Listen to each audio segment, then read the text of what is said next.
Sudah siap? Kita mulai ya.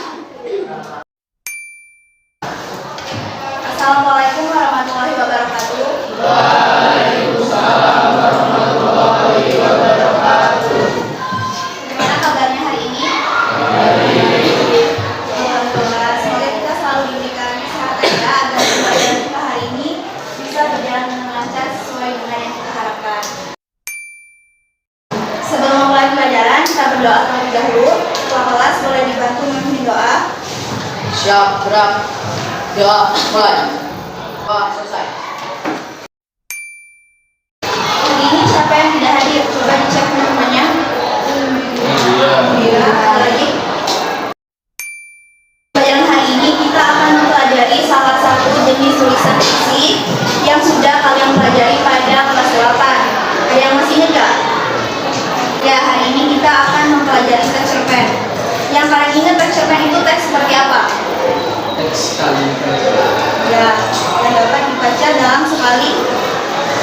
Dalam sekali dulu. Ya, cerita dalam cerpen itu singkat-singkat ya, tokoh-tokohnya juga terbatas. Nah, kenapa sih kita harus mempelajari cerpen? Jadi ada dua. Yang pertama itu puisi menghibur. Dalam cerpen itu kan banyak genre kan, ada horor, fantasi, terus apa lagi? Romantis. Ya, romantis. Nah, dari genre-genre itu bisa memikat pembacanya untuk terus membaca. Setelah membaca itu biasanya yang dirasakan oleh pembaca bisa sedih, senang, seperti itu ya. Terus selain menghibur, apalagi fungsi cerpen? Ada yang tahu nggak? Simpen, mendidik. Jadi di dalam cerpen itu biasanya ada nilai-nilai apa? Ya, nilai-nilai lagi nilai sosial. Nah, dari nilai-nilai tersebut biasanya pembaca akan mendapatkan berbagai manfaat ya, mendidik. Itu bisa dipahami nggak? Pertama, kompetensi dasar pembelajaran hari ini.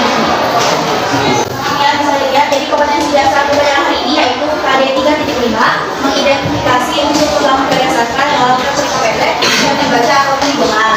Nah, untuk kompetensi keterampilannya yaitu menyimpulkan unsur pembangun karya sastra dengan bukti yang mendukung. Saya pahami? Jadi tujuan pembelajaran hari ini yaitu setelah kalian mempelajari teks cerpen, kalian akan mampu menelaah unsur pembangun dalam teks cerita pendek sesuai dengan bukti yang mendukung. Yang kedua, menjelaskan unsur-unsur pembangun cerita pendek dari bukti yang mendukung, serta setelah kalian mengerjakan itu, kalian akan menunjukkan sikap yang bertanggung jawab dan juga santun. Bisa dipahami? Lanjut ke langkah pembelajaran hari ini ya. Langkah pembelajarannya kita akan menggunakan pendekatan saintifik dengan model pembelajaran ada tanya jawab, diskusi dan juga penugasan kelompok. Jadi langkah yang pertama nanti kalian akan mengamati. Nanti Mbak akan memberikan cerpen berjudul Surat Buat Tuhan karya Gregorio Lopez Fuentes. Nanti kalian membaca, lalu kalian akan menimbulkan pertanyaan-pertanyaan. Pertanyaan itu harus berkaitan dengan unsur-unsur perbangun teks cerpen. Bisa dipahami? Nah, setelah membaca dan juga muncul pertanyaan, nanti kita akan melakukan penugasan kelompok. Yang pertama nanti akan membantu kelompok. Yang kedua, kalian akan membaca dan mencermati cerpen Pohon Keramat yang ada di buku paket. Bawa semua kan? Dan nanti cerpen itu ada di halaman 53 ya. Selanjutnya nanti kalian akan berdiskusi untuk mengumpulkan informasi berupa unsur-unsur pembangun cerpen. Nah, nanti dari perwakilan kelompok akan mempresentasikan hasil kerja kelompoknya. Sementara kelompok yang lain yang tidak berdiskusi boleh menanggapi ya atau memberi saran terhadap kelompok yang telah presentasi. Bagaimana? Bisa dipahami? Kita cakupan materi hari ini yaitu untuk faktualnya teks cerita pendek. Untuk konseptualnya kita akan fokus pada unsur-unsur pembangun teks cerita pendek ya. Nah, penilaian hari ini ada 3. Yang pertama sikap yang akan dilakukan dengan observasi. Yang kedua pengetahuan dengan penilaian proses yang kalian lakukan dengan kerja kelompok. Yang ketiga yaitu keterampilan dengan teknik kinerja. Bisa dipahami? Yang pertama kita menyimak teks cerita ya. Kita hati ya. Kalau ada informasi penting Ya, semua. Nah, kalian kan sudah membaca cerpen apa namanya? Nah, ada yang ingin bertanya nggak? Ya, aku. Apa ilustrasi atau motif pada cerpen tersebut? Yang mau bertanya. Siapa saja yang terlibat dalam cerpen? Ya, dua dulu ya. Jadi tadi kamu apa intisari cerpen tersebut? Intisari cerpen tersebut apa? Menurut kalian? Kita punya etikat baik kan? Baik. Tapi ternyata etikat baik kepala kantor pos gimana? Disalahartikan oleh Menko. Etikat itu ya, etikat baik yang tidak menimbulkan respon yang baik. Jadi kalau intisari cerita itu biasanya masuk ke unsur apa? Dalam cerpen. Kalian kan udah mempelajari unsur cerpen kan? Nah, intisari cerita itu masuk ke apa? Alur? Benar nggak alur? Tema ya. Jadi intisari dalam cerita itu termasuk dalam tema cerita dalam cerpen. Nah, kalau Alsya tadi pertanyaannya apa? Siapa aja yang terlibat?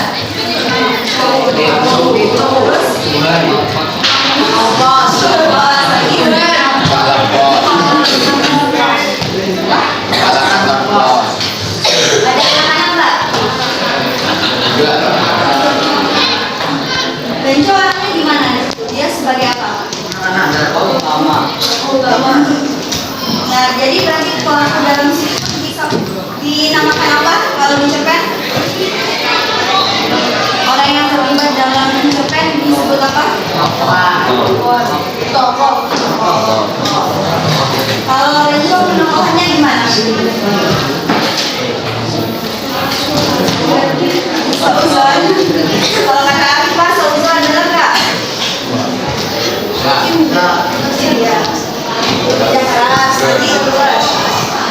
Kalau kepala kantor pos gimana? Lagi. Kalau tukang posnya? Nah, terus tukang kantor posnya jahil nggak? Iya. Jadi itu pelaku cerita itu namanya apa? Tokoh dan penokohan. Terus ada lagi nggak yang mau bertanya? Ya, peristiwanya terjadi di mana? Terus?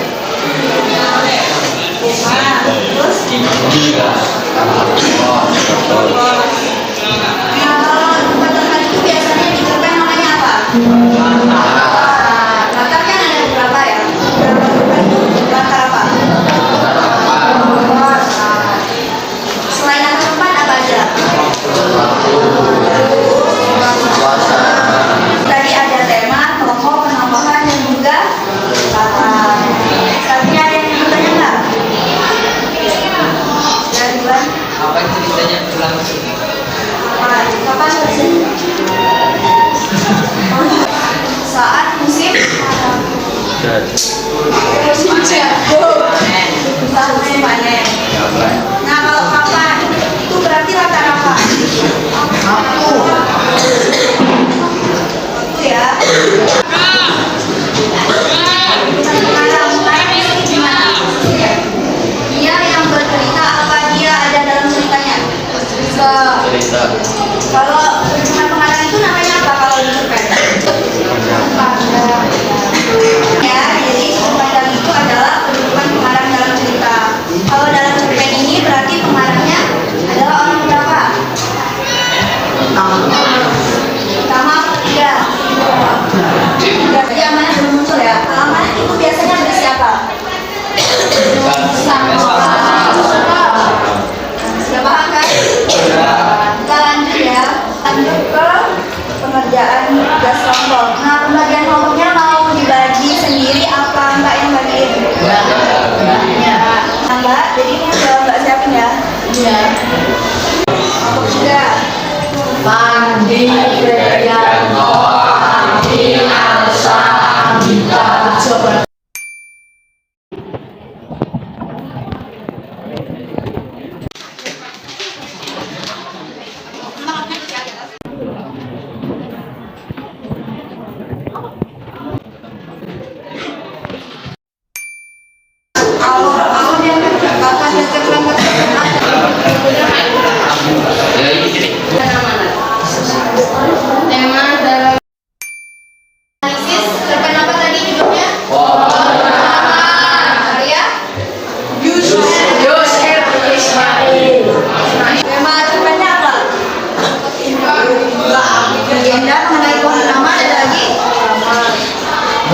Modernisasi keadaan.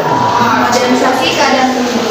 Jadi tema dalam kehidupan pertemanan itu ada tema mayor atau tema yang besar, yaitu kehidupan sosial.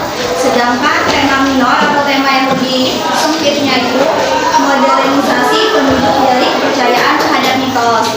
Jadi di cerita itu penduduknya gimana? Masih percaya terhadap apa? Setelah tema apa? Membangun cerpen yang lain. Bapak dulu ya. Pokoknya siapa aja? Saya. Oke.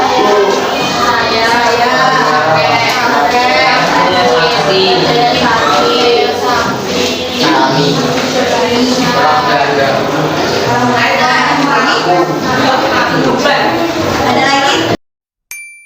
Penolakan. Tokoh adalah individu perusahaan yang mengalami peristiwa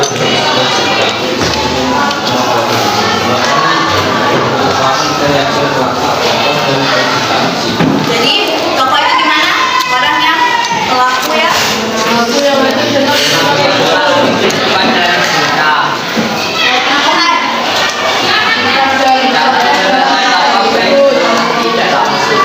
Ya, udah paham semua ya? Yang ini ditanyakan? Selanjutnya kita ini seru. Saat baca. Kalau ini saat baca cerpennya orang lain. Analisis unsur-unsur cerpen. Apa?